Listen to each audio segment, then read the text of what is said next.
15వ తారీఖు లోపల రుణమాఫీ చేస్తారంట. కొత్త వాయిదా. ఎలక్షన్ వల్లే రుణమాఫీ లేట్ అయ్యింది. డిసెంబర్ 9 హామీని గుర్తు చేసుకుంటున్న రైతులు 100 రోజుల్లో ఇండ్లు ఇచ్చినాం, 100 రోజుల్లో 30,000 ఉద్యోగాలు ఇచ్చినాం, నన్ను ఓడగొట్టే కుట్ర చేస్తున్నారు, ఇంట్లో ఓడిపోతే ఢిల్లీలో ఎట్లా చెప్పుకుంటాం? సిగ్గు లేదా సిద్ధగింజ అంటే నాకెక్కడి సిగ్గు, వెనకటికి ఎప్పుడో కొడంగల్ పోయింది, ఆ కొడంగల్లో పోయిన సిగ్గే గిట్ల ఈ రూపంలో గీడికొచ్చి మాట్లాడుతుంది అని చెప్తున్నారంట జనాలు. నోరాది మోర్యా లేకపోతే ఇంకేమైనా ఉందా కథ? నీ ఇంట్లో పయకాన మోర్యా ఏంది అది? ఏం మాట్లాడుతున్నావు నువ్వు రేవంత్ రెడ్డి? నువ్వు ముఖ్యమంత్రివా లేకపోతే ఇంకేమైనా వేరేది ఏమైనా పదవి చేస్తున్నావా? హామీ ఇస్తేటప్పుడు వెనకాల ముంగల నీ అధికారులను నీ మొత్తము ఆ శాఖని ఎంక్వైరీ చేసుకొని ఇయ్యాలి కదా. అది ఇవ్వకుండా ఈ డ్రామాలు ఏంది ఈ డ్రామాలు? ఏం మాట్లాడండి ఒక్కసారి చూడండి మిత్రులారా, ప్రజలారా ఒక్కసారి చూడండి. ఇక్కడ ఎన్ని బూటకపు మాటలు, ఎన్ని అబద్ధాలు. బ్యాంకు 2 లక్షలు తెచ్చుకోండి, జనవరిలో డిసెంబర్ 9 నాడు నేను రాగానే మాఫీ చేస్తా. రుణమాఫీ అనేది అంత ఈజీ సరి కాదు, అయ్యేది కాదు, చాలా డబ్బు కావాలి. లేదు సార్, నాకు సాధ్యం అవుతుంది. నేను లెక్క చేసిన 32-33 వేల కోట్లు ఉంది. నేను బ్యాంకర్స్ తో ఆల్రెడీ నెగోషియేషన్స్ మొదలు పెట్టిన. ఈ గండం గడిచిపోవచ్చు. నాకు ఇప్పుడు నేను 50 నెలలకు ఇన్స్టాల్మెంట్ల కింద డివైడ్ చేసుకుంటా. నాకు 32 వేల కోట్లు తీసుకుంటే 50 నెలలకు ఒక కారు కొనుక్కుంటే మనం ఎట్లయితే ఒక ఏం చెప్పిండే ఆడ జనవరి 6 తారీఖు నాడు 6 తారీఖు లోపల రుణమాఫీ చేస్తా అని చెప్పేసి ఈ పచ్చకొక్క ఇంటర్వ్యూలో చెప్పిండు. ఈడనేమో ఎన్నికల ప్రచారంలో డిసెంబర్ 9 నాడు మేము అధికారంలోకి వస్తే చేస్తా అని చెప్పిండు. ఇప్పుడు ఈడేం చెప్తా ఉన్నాడు? ఇదే శాసనం, ఇదే జీవో అని చెప్పి నా మాటనే జీవో. రైతు రుణమాఫీ నేను చేయలేకపోయినా, అందుకే నారాయణపేట గడ్డ మీద నుంచి తెలంగాణ రైతాంగానికి 69 లక్షల రైతులకు నేను మాట ఇస్తున్నా.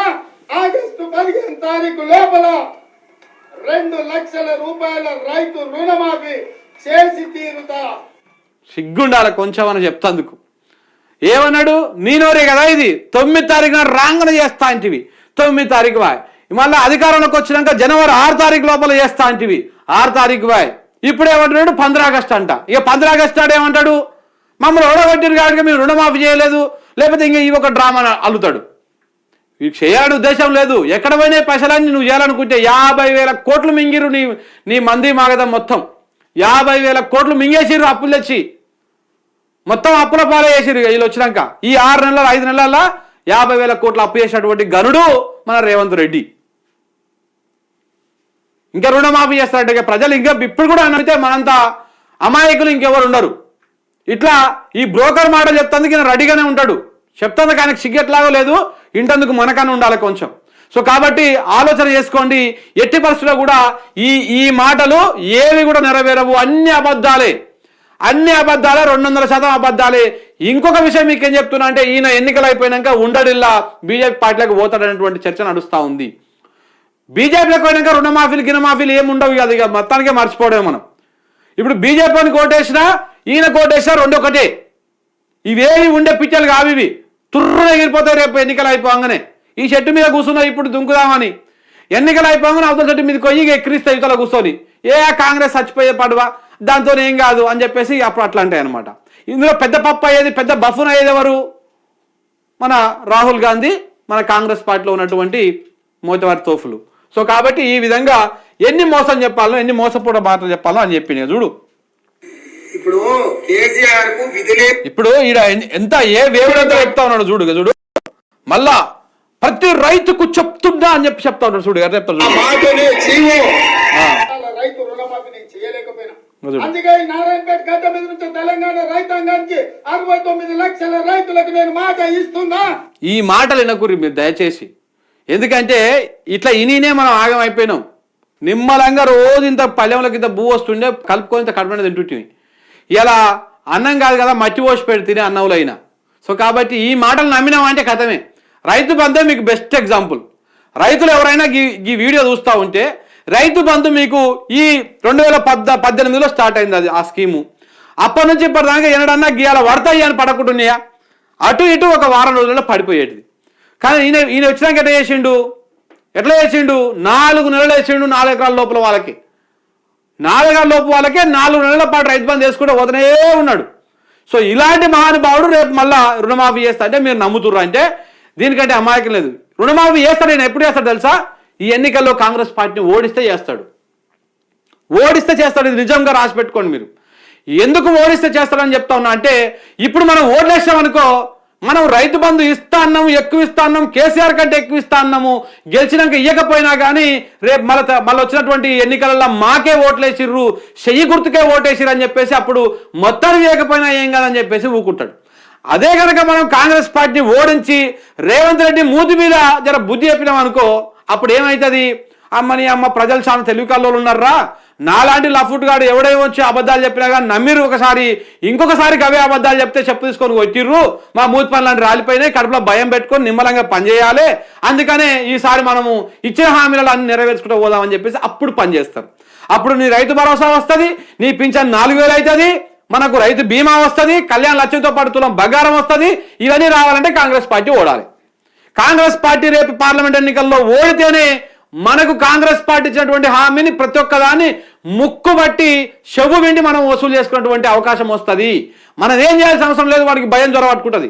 ఓయమ్మ నా ప్రభుత్వాన్ని జనము ఒక 6 నెలల లోపలనే 4 నెలల లోపలనే మా మీద ఎంత వ్యతిరేకత వచ్చిందంటే, మమ్మల్ని రేపటి ఎన్నికల్లో నేలకేసుకొస్తే కీసు అంటాం మనము.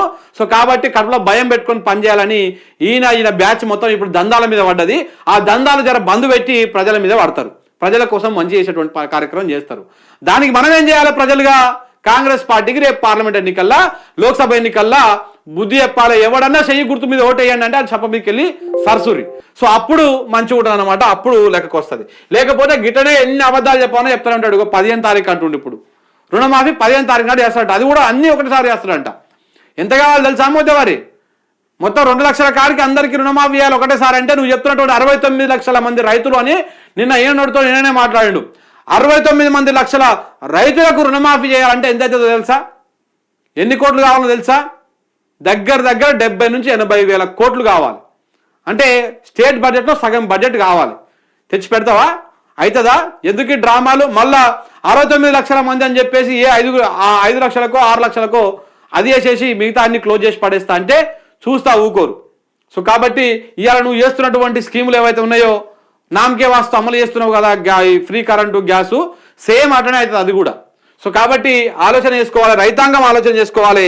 ఇట్లాంటి అబద్ధాలు చెప్తున్నటువంటి సన్నాసులకు బుద్ధి చెప్పాల్సినటువంటి అవసరం ఉంది. ఇక ఇది ఇట్లనే మాట్లాడతారు, ఇదే సభలో మాట్లాడతారు. నేను ఇలా ఈవినింగ్ కౌంటర్ ఇద్దాం అనుకుంటున్నా దీనికి సంబంధించి. ఏది ముదిరాజుల బిడ్డలను మేము కడుపులో పెట్టి చూసుకున్నాము అంట. ముదిరాజుకు మేము చేవెలలో మెదక్లో టికెట్ ఇచ్చినాము అంట. మరి చేవెలలో ఇచ్చిన టికెట్ ఎవరిది? చేవెలలో 2 రెడ్లకు నువ్వు ఎట్లా ఇచ్చినావు? ఒక ముదిరాజు బిడ్డ మీద ఎట్లా పోటీ పెడుతున్నావు నువ్వు రేవంత్ రెడ్డి? సోయి లేదా నీకు?